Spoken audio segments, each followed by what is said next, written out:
haven't been playing video games as much recently as I used to when I was like in high school and stuff. So I was like, you know what, fuck it. You know, it's the Persian holiday called Nowruz, if you didn't know, and I didn't have college or anything. So I was like,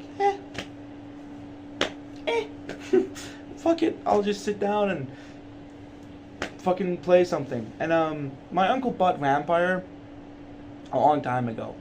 And not like a long time ago, but like maybe like 8 months ago, something like that, around that, right?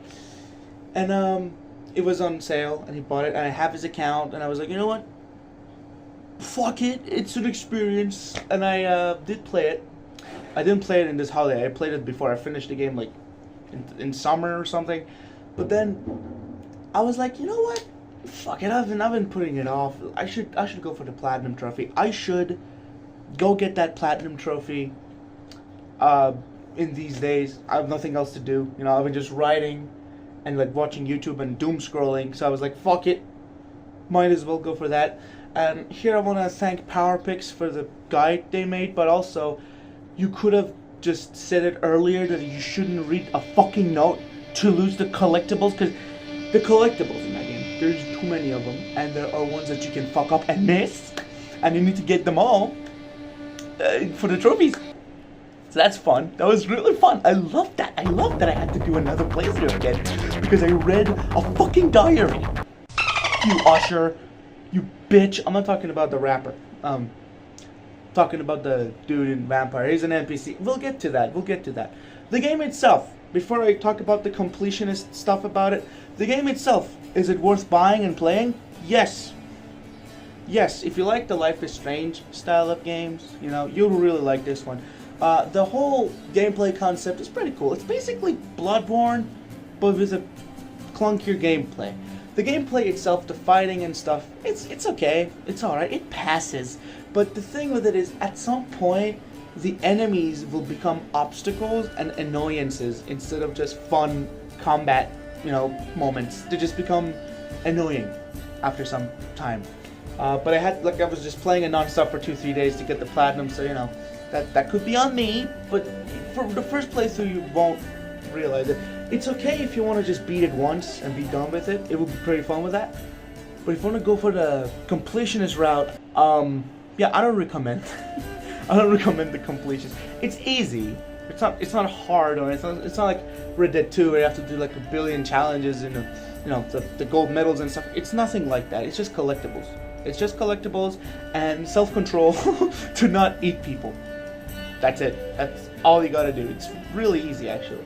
So for my first playthrough, I did the good ending guy. I was like a good doctor. You know, I saved people. I was a good Jonathan Reed, and you know, it was fun. I had a blast. It was awesome. I loved the story, the characters, the voice acting was really good. The music, perfection, awesome. Again, the combat's a bit clunky, but I wasn't playing it for the combat. I was playing it for the storytelling, and I wasn't disappointed. It was pretty good. The collectibles, they're your typical notes, the typical useless garbage notes that you find around. But here's the thing, with this one, if you collect all 30 of them, there are 30 collectibles, and around like, I don't know, 40 something weapons, 44 weapons or something that you need to get. 30 of them are just notes and stuff. The other 40 are all weapons that you have to get as well. We have like 2-hand weapons, off-hand weapons, and like just regular weapons. So, you know, you have to get all of that as well. It's really painful. And here's the kicker. You cannot do your good guy playthrough and eat people. So I'm telling you offhand, if you want to play the game, which you should, pretty fun. If you want to do the collectible run, you should do one whole run separate for the collectible run, and then another one for the good guy ending, for the good ending and stuff. So keep that in mind, and also be extremely cautious with what you do. The collectibles themselves, only one of them is missable as far as I know, and be careful because a lot of the weapons, you have to eat people.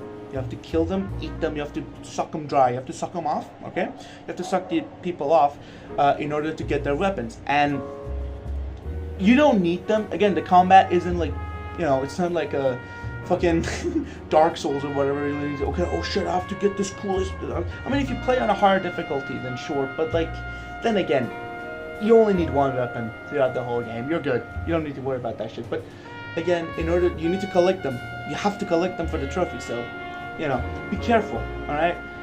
And the heads of each, what's it called? Part district of the town. Like you have the Whitechapel. You have the docks. You know, the Pembroke Hospital. And then my favorite area in the game, West End. You have like the main dudes there.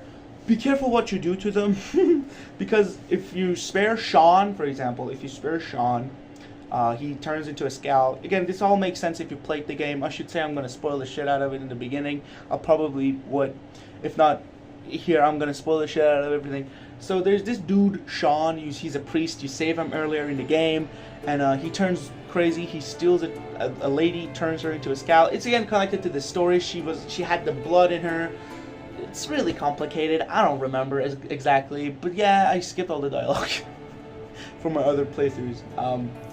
So anywho, it doesn't matter. He turns into a vampire creature, a scowl, which is a lesser vampire. You have Ekons, who are higher vampires, scowls are lower vampires. Doesn't matter. And he's the head of the docks. Okay, if you spare him, he will go cuckoo and he will kill a couple of people.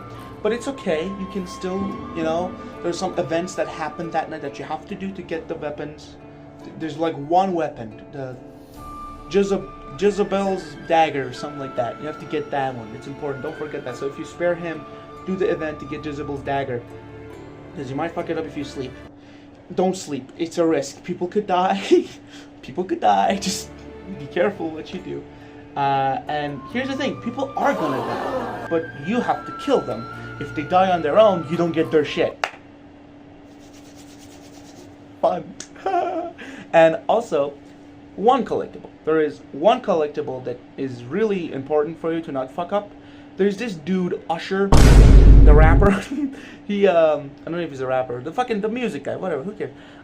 He asks you to find him a diary. The quest is called Pandora's Box, and you have to go to the theater area in the game. If you played the game, you know what I'm talking about. If you haven't, you think I'm just yapping. But if you have, I am yapping, but it makes sense. You know what I mean? Anywho, you go and get the safe, and you have the option to read his diary or not. Like every other note you collect in the game, there's like the touchpad comes up and it's like, press it to read it. And if you press to read it, he wouldn't give you a collectible. He would give you a collectible if you don't read it. And you need that collectible to solve a puzzle and to get all the collectibles. You see, there's this puzzle of the St. Paul, whatever the fuck going on, that you need to check out all your other collectibles. I would show you footage, but I've deleted the game immediately as I platinumed it, so I don't have any footage. But anywho, just go watch the Power Picks video. He explains it perfectly. I love Power Picks. Power Picks, he's a goat. He's a goat. If I want to shout out a few people in this video talking about their beautiful guys we've seen, I mean, who needs my fucking shout out? I'm a fucking nobody. But Power Picks, places in 5 group. Love that dude's videos. His name was Ryan, if I'm not mistaken. He made great videos. Love that guy. Love that guy. I think that's it. Those are the two I use most of the time. Anywho, you get the collectible. You have to do the puzzle to get a sword. Guess what? You don't need the sword. You're not gonna use it. You could, but you don't need it. You don't have to.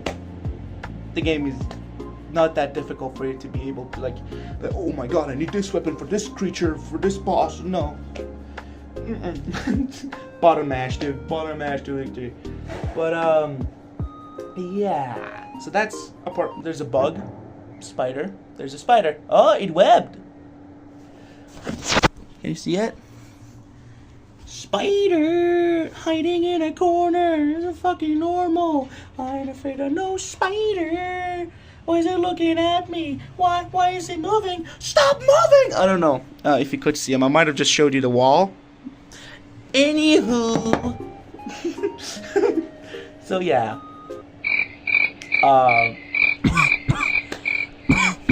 That was the collectibles and the weapons. Alright, let me nap about the weapons for a little bit, then I'll let you go. You're free to go.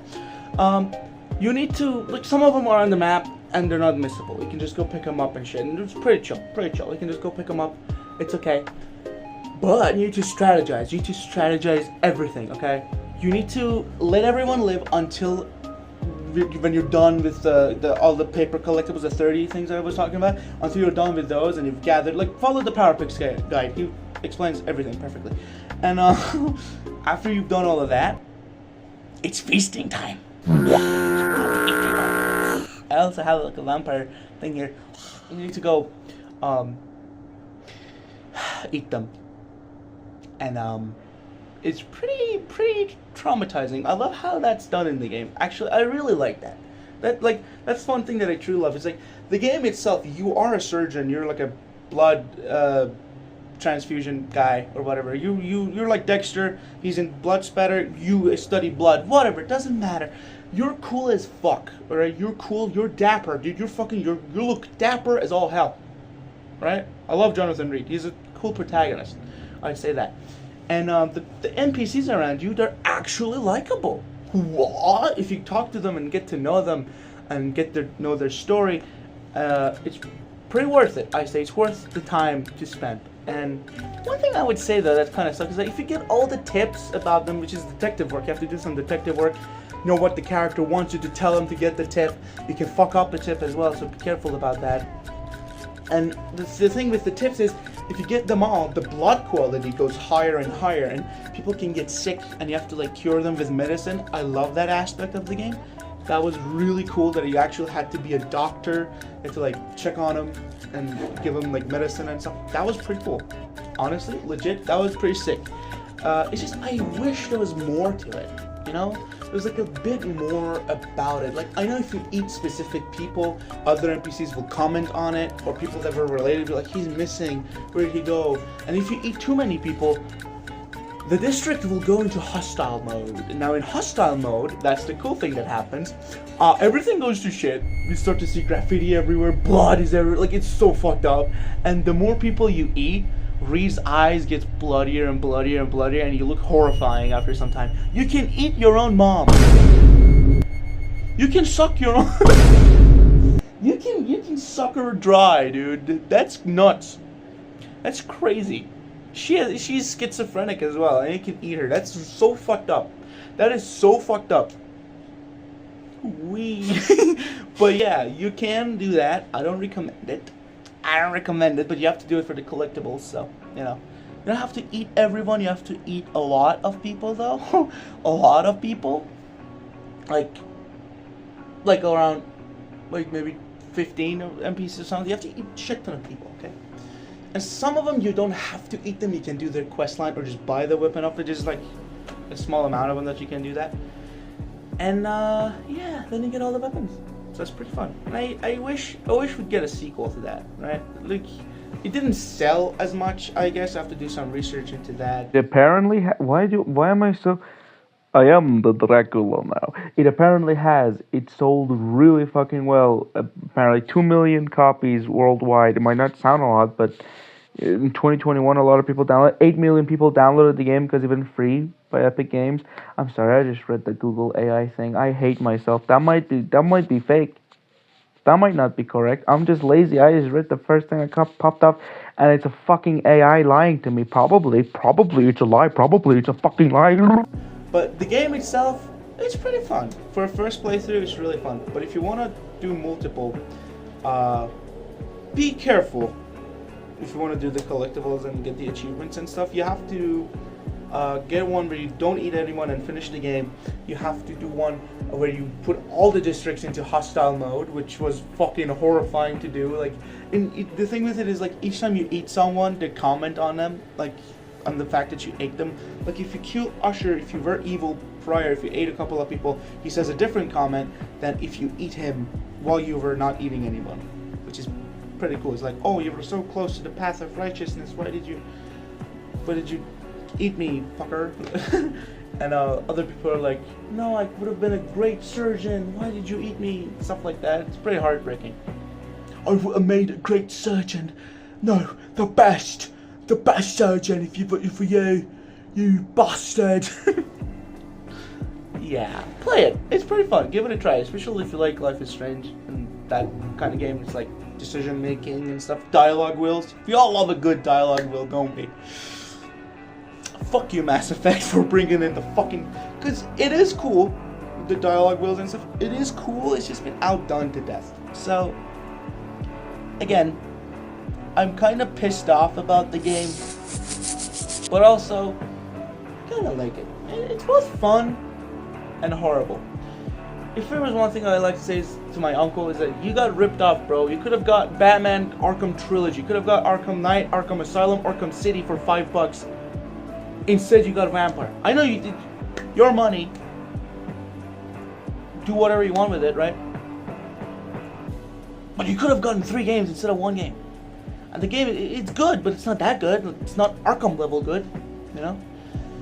Anywho, would I recommend you going for it? It's not difficult. Again, you need to be precise. Don't make my mistakes. Don't fuck up. Don't read that motherfucker's diary. And don't eat anyone until you need to. Because if you do eat people and sleep, hostile territory happens. And in hostile mode, if you eat a lot of people, everyone will suddenly die. Right? Look, if there's like 10 people in a district, you eat like 6 of them, the other 4 will die automatically. Be careful with that. And thank you for watching. Check out my Reddit. I don't have a subreddit, but like check out the stuff I've written. I've written another story, Screeches, Roars, and Fire. It sounds kind of cool, doesn't it? I like the title of it. It's pretty cool. Check that one out. One day I'd really love to do. One thing I really want to do is a Berserk reading. I want to do like voice act, like chapters, like not chapters, but like entire volumes, and put them in one video. That's one thing I really want to do. And the other thing I really wanted to do for a video was reading my own stories. I need a laptop for that. I need money. But anyways, see you later, alligator. Bye.